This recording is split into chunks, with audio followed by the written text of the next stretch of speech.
సూర్యాపేట జిల్లా కోదాడ మండలం పరిధిలోని ఆల్వాలపురం గ్రామంలో పారిశుద్ధ్యం పడకేయడంతో స్థానికులు విషజ్వరాలతో బాధపడుతున్నారు. ఆ గ్రామంలో నివసించేవారు అందరూ రెక్కాడితేగానే డొక్కాడని నిరుపేద కొన్ని పీకులే. రోజు ఇల్లు గడపడమే కష్టంగా ఉంటే విషజ్వరాలతో తీవ్ర ఇబ్బందులు ఎదుర్కొంటున్నామని ఆవేదన వ్యక్తం చేస్తున్నారు.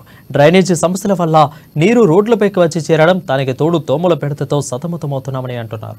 అయితే దీంతో విషజ్వరాలు వచ్చి అనేక ఇబ్బందులకు గురవుతున్నామని, వెంటనే తమ సమస్యలను పరిష్కరించాలని గ్రామస్తులు కోరుతున్నారు. పోయే మార్గం లేదు. ఇక వర్షాకాలం వస్తే మాత్రం మరీ ఘోరంగా ఉంటుందండి. ఇప్పుడు ప్రస్తుతానికైతే ఈ ఎండాకాలం, ఈ చలికాలం సీజన్ లోనే ఆ నీళ్లు స్టోర్ ఉండటం వల్ల మాకు దగ్గులు, జలుబులు, పడిచాలు, చంపవాపులు ఇవన్నీ కూడా అటాక్ అవుతున్నాయి.